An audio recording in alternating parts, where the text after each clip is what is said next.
नमस्कार. राज्यघटनेतील कलम जर लक्षात राहत नसतील, खूप हजार वेळेस वाचूनही जर ते लक्षात राहत नसतील किंवा कन्फ्यूज करत असेल तर आता टेन्शन घ्यायचं काम नाही. फक्त या नंबरवर संपर्क करायचा 84 21 90 83 84 आणि आपली पेड PDF परचेस करायची किंवा @baba2702 या टेलिग्राम आयडीवर संपर्क करून पेड PDF तुम्ही परचेस करू शकता. आता त्या PDFमध्ये कशा ट्रिक्स आहेत याची तुम्हाला काही डेमो दाखवतो. तर पाहू शकता इथे आता कलम 57 हे राष्ट्रपती संबंधी आहे आणि ते कलम 57 काय आहे तर भारतीय राष्ट्रपती पुनर्नेमणुकीस कितीही वेळा पात्र ठरवू शकतात.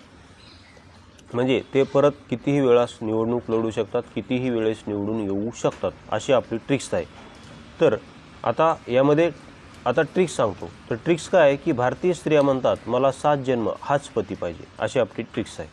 बघा, म्हणजे भारतीय राष्ट्रपती परत किती वेळेस निवडून येऊ शकतात. तर आपण ट्रिक काय केलेली आहे की भारतीय स्त्रिया म्हणतात की मला 7 जन्म आणि जन्मोजन्म तोच पती पाहिजे, तोच नवरा पाहिजे. तो पिदाडा असेल, तो मारणारा असेल, तो पत्ते खेळणारा असेल, त्याला तरी मला 7 जन्म तोच पती पाहिजे, असं वडाला 7 फेऱ्या मारताना भारतीय स्त्रिया असं म्हणतात. मग आता तुम्ही म्हणाल हे 57 मध्ये 7 आहे म्हणून अशी आपण ट्रिक केली. तर 47 मध्ये पण शेवटी 7 आहे, 67 मध्ये पण शेवटी 7 आहे, 37 मध्ये पण शेवटी 7 आहे. मग हे कसं लक्षात ठेवायचं? 57 आणि 47 किंवा 67 मध्ये कन्फ्यूज झालं तर मग कसं आम्हाला येणार? तर तुम्हाला जर MPSC करत असाल, तुम्ही खरंच मनापासून MPSCचा अभ्यास करत असाल तर तुम्हाला एवढा तरी कॉमन सेन्स पाहिजे की राष्ट्रपती आर्टिकल्स हे 52 ते 62 दरम्यान आहेत. फक्त 52 ते 62 या दरम्यान ह्या 11 कलमांमध्ये राष्ट्रपती संबंधी तरतुदी आहेत. फक्त हे एवढेच कलम आहेत ज्यामध्ये राष्ट्रपती आहे. मग मला सांगा 52 ते 67 दरम्यान असा एकच अंक आहे जो म्हणजे 57, असा एकच अंक आहे ज्याच्या शेवटी काय आहे 7 आहे. म्हणून आपण या 7ला घेऊन अशी ही ट्रिक्स बनवलेली आहे की भारतीय स्त्रिया म्हणतात मला 7 जन्म हाच पती पाहिजे. तसेच आपल्या ट्रिक्सला एकदम म्हणजे एवढ्या ट्रिक्स आवडत आहेत आपल्या लोकांना ज्यावर लोक खतरनाक अशा कमेंट्स करायला. ती कमेंट्स पण तुम्हाला दाखवतो. तर इथे कमेंट पाहू शकता. ह्या भाऊनं काय कमेंट केली हे बघा. आपण इथं पॉलिटी आर्टिकल्सला लक्षात ठेवण्याची भन्नाट ट्रिक्स असा व्हिडिओ बनवलेला होता. हा व्हिडिओ बनवला होता. यावर खाली कमेंट काय केलेली बघा.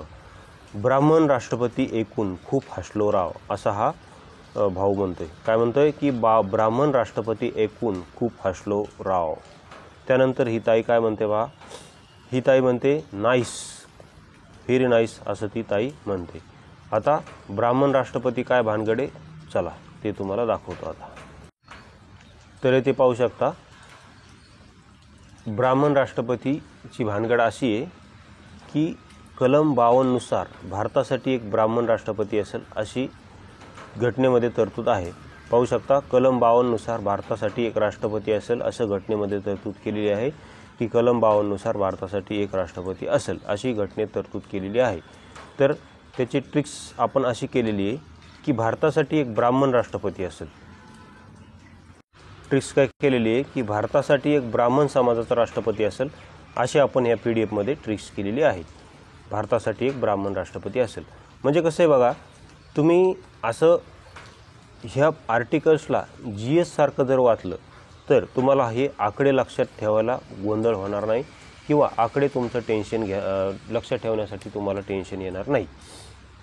आता ब्राह्मणच का म्हणलं मी, कारण हे बघा ह्या 52ला मराठीत लिहिलं तर हे असं 52 आणि 52 ब्राह्मण 52 ब्राह्मण 52 ब्राह्मण असं काय होतं, मग यमक जुळतो. म्हणून मी भारतासाठी एक ब्राह्मण म्हणजेच इथं 52, भारतासाठी 52 नुसार एक राष्ट्रपती असेल ब्राह्मण असे आपण ट्रिक्स केलेली आहे. म्हणजे अशा ट्रिक्स केल्या की लक्षात ठेवायला जास्त काय हेडॅक येत नाही. तर अशा आपल्या ट्रिक्स आहेत. आता तुम्हाला एखादा मित्राने तुम्हाला विचारलं सांग बरं भारतासाठी एक राष्ट्रपती असेल हे आर्टिकल्स कोणत्या आर्टिकल्समध्ये असं दिलेलं आहे, तर तुम्ही त्याला डायरेक्ट सांगायचं की जा भारतासाठी एक ब्राह्मण राष्ट्रपती असेल. आता आन्सर तूच काढ म्हणा, त्या नावातच आन्सर आहे. हे बघा भारतासाठी एक ब्राह्मण राष्ट्रपती असेल असं त्याला म्हणायचं. मग तो म्हणेल ही काय भानगड, मी तुला आर्टिकल्स विचारतोय आणि तू असं काय सांगतो की भारतासाठी एक ब्राह्मण राष्ट्रपती असेल. त्याला म्हणायचं अरे राताळ्या, सांगतोय ना मग भारतासाठी एक ब्राह्मण राष्ट्रपती असेल, त्या नावातच आर्टिकल्स आहे. ब्राह्मण म्हणजे 52नुसार एक राष्ट्रपती असेल. त्यानंतर तुम्हाला विचारलं खास करून एखाद्या मुलीला विचारलं कोणी, सांग बरं की भारतीय राष्ट्रपती परत कितीही वेळेस निवडून येऊ शकतात अशी तरतूद कोणत्या आर्टिकलमध्ये आहे. तर तिने काय म्हणायचं, भारतीय स्त्रिया ज्यावेळेस वडाला 7 फेऱ्या मारतात त्यावेळेस काय म्हणतात की नवरा कसाही असला तरी मला 7 जन्म आणि जन्मोजन्म हाच नवरा पाहिजे, असं त्या समोरच्याला तुम्ही उत्तर द्यायचं आणि म्हणायचं आता कलम त्यामध्येच आहे, तूच सांग कलम कोणतं आहे. तर त्याला सांगायचं ते असं कलम आहे ज्यामध्ये शेवटी 7 आहे, ते असं कलम आहे ज्यामध्ये शेवटी 7 आहे. मग ते कलम कोणतं आहे? 57. त्यानंतर 58 बघा. 58 काय आहे?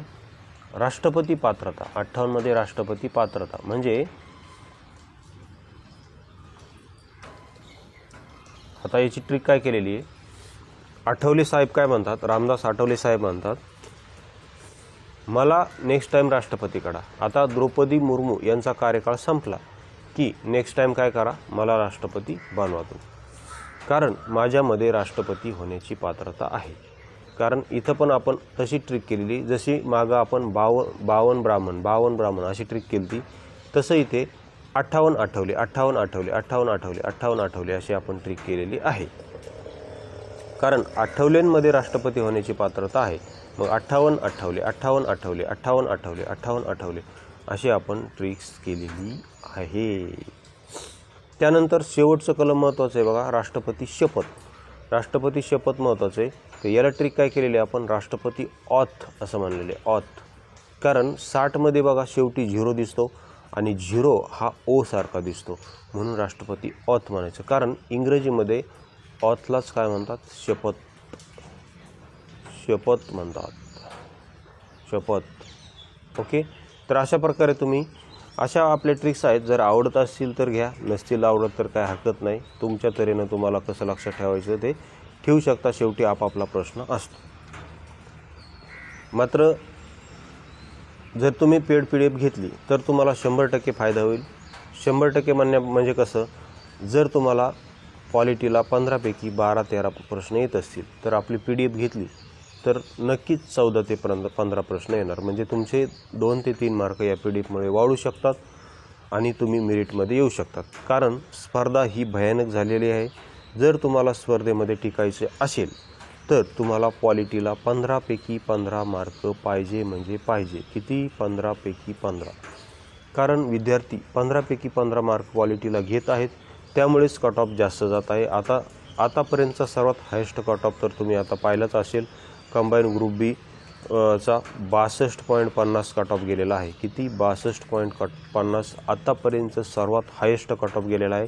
त्याचं कारण असंच आहे की पॉलिटीला लोक आउट ऑफ 15 पैकी 15 मार्क घेत आहेत.